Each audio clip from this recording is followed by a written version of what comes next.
नमस्कार सर्वांना, माझ्या हरिशिला चॅनलमध्ये आपले खूप खूप स्वागत। आज आपण लाल तिखट व हळद पावडर याची रेसिपी बघणार आहोत। तर सर्वप्रथम आपण लाल तिखट कसे करायचे याची रेसिपी बघूया। तर या ठिकाणी मी 5 प्रकारच्या मिरच्या घेतलेल्या आहे। ह्या संपूर्ण 3 किलो आहेत।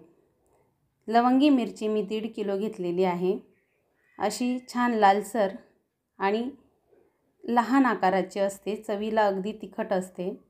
तसेच अर्धा किलो म्हणजे 500 ग्रॅम मी काश्मीरी लाल मिरची घेतलेली आहे। ही बेडगी मिरची आहे, ती मी 300 ग्रॅम घेतलेली आहे। बारीक आणि सुरकुतलेली असते, चवीला अगदी छान अशी ही मिरची लागते। तर त्याचबरोबर 400 ग्रॅम रसगुल्ला मिरची घेतलेली आहे। ही अशी आकाराने छोटी आणि चपटी असते, यामुळे सार हा घट्ट होतो। ही चपाटा मिरची आहे, चपटी आणि लांब आकाराची असते। तर या सर्व मिरच्या आपण उन्हामध्ये वाळवायला टाकलेल्या आहेत। यामध्ये जर काही ओलसरपणा असेल तर तो निघून जातो। आणि ह्या सर्व मिरच्या मी पातळसर अशा ओढणीवर वाळवायला टाकलेल्या आहेत। तर बघू शकता तुम्ही, असं छान ऊन पडलं की त्या कुरकुरीत देखील होता आणि तिखट आपलं छान होतं।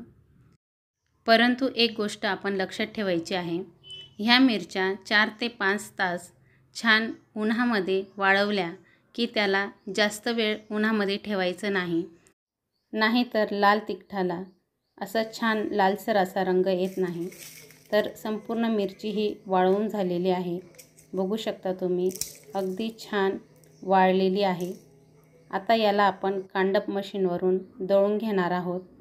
तर त्यासाठी आपण एक वाटीभर असं तेल घ्यायचं आहे, अंदाजानुसार जवळजवळ 100 ग्रॅम तेल घ्यायचं आहे। आणि एक छोटी वाटी मीठ घ्यायचं आहे। हे आपल्याला कांडप मशीनवर जेव्हा आपण मिरची कांडायला देऊ तेव्हा हे लागणार आहे। तर मीठ हे प्रिझर्वेटिव्हचं काम करतं, तर त्यासाठी आपण हे द्यायचं आहे।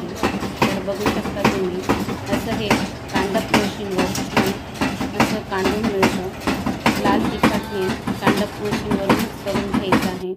तर बघू शकता तुम्ही, असं हे आपलं लाल तिखट अगदी छान रंग आलेला आहे, त्याला आपलं लाल तिखट रेडी झालेलं आहे।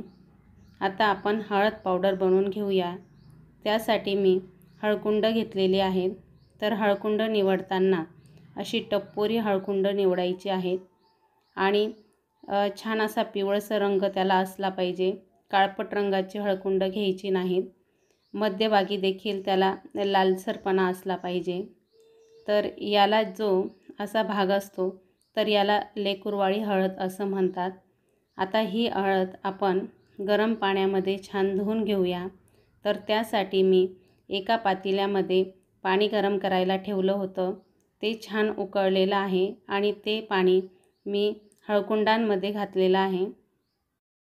असं हे चमच्याच्या साहाय्याने संपूर्ण हळकुंड हे हलवून घ्यायचे आहेत। पाणी हे खूपच गरम आहे, त्यामुळे त्यामध्ये हात हा घालायचा नाही, नाहीतर हात भाजू शकतो। तर असं हे चमच्याच्या साहाय्याने आपण ढवळत राहायचं आहे आणि थोडं पाणी हे कोमट झालं की मग ते पाणी आपण काढून घेणार आहोत। तर हे जे हळदीचं पाणी आपण काढणार आहोत तर ते थंड झाल्यानंतर झाडांना घालायचं आहे, ते फेकायचं नाही, त्यामुळे झाडांना पौष्टिकपणा येतो। आता ह्या हळदीमध्ये पुन्हा आपण थोडंसं हलकं असं गरम पाणी घालणार आहोत आणि त्यामध्येच आपण हळकुंड ही चोळून धुवून घेणार आहोत। तर आता मी हलकं असं गरम पाणी या हळकुंडांमध्ये घालून घेत आहे, म्हणजे आपल्याला हे हळकुंड धुताना किंवा ते चोळून धुताना अजिबात त्रास होणार नाही। आता हे संपूर्ण असं पुन्हा चमच्याच्या साहाय्याने ढवळून आणि मी आता हे हाताने चोळून धुवून घेणार आहे, जेणेकरून यावर जर काही धूळ लागलेली असेल, काही काडी कचरा असेल तर तो निघून जाईल। छान असे चोळून धुवायचे आहे, त्यावर जर काही काळपटपणा असेल तर तो निघून जातो आणि हळद ही छान पिवळी धम्मक अशी होते। तर असे हे संपूर्ण हळकुंड मी एक एक करून धुवून घेणार आहेत आणि त्यावरचा जो काळवटी आहे ते आपण काढून घ्यायची आहे। तर या ठिकाणी नखाच्या साहाय्याने मी ती काढून घेत आहे, म्हणजे संपूर्ण काळवटी निघाली की हळकुंड हे छान स्वच्छ असे होतात। तर असं हे संपूर्ण हळकुंड आपण चोळून चोळून धुवायचे आहेत, बघू शकता तुम्ही। तर ही हळकुंड मी सेलमची हळकुंड घेतलेली आहेत। तर हळद बनवण्यासाठी, हळद पावडर बनवण्यासाठी राजापुरी हळद देखील अगदी छान असते। तर आता हे सर्व हळकुंड आपले धुवून झालेले आहेत। तर मी वरवंट्याच्या साहाय्याने पाटावर ते हळकुंड फोडून घेत आहे। तुम्हाला जर खलबत्त्यात ते जमत असेल तर तुम्ही तसे फोडले तरी काही हरकत नाही। आता ही हळद आपण फोडण्याचं कारण असं आहे की ती आतमधून देखील छान सुकली गेली पाहिजे, म्हणून मी ती फोडून घेत आहे। तर असं हे वरवंट्याच्या साहाय्याने जर आपण फोडलं तर अगदी झटपट असं फोडून होतं। आता संपूर्ण हळद ही आपली फोडून झालेली आहे। तर याला मी आता वाळवून घेणार आहे। छान असं कडक ऊन याला लागलं की ते हळकुंड छान कुरकुरीत असे होतात। तर ह्या हळकुंडांना एका कापडावर मी वाळवण्यासाठी छान पातळसर पसरून घेतलेलं आहे। अगदी छान कडकडात उन्हामध्ये याला जर आपण पसरवलं तर ते एका दिवसात छान संपूर्ण वाळून होतात। आणि जर ते वाळून नाही झाले एका दिवसात तर तुम्ही दुसऱ्या दिवशी देखील त्याला ऊन दाखवू शकता। तर बघू शकता हळद ही छान अशी वाळलेली आहे। संपूर्ण हळद ही वाळून झालेली आहे आणि छान पिवळी देखील दिसत आहे। यावरील सर्व काळपटपणा निघालेला आहे। तर आता ही हळद आपण दळून आणणार आहोत।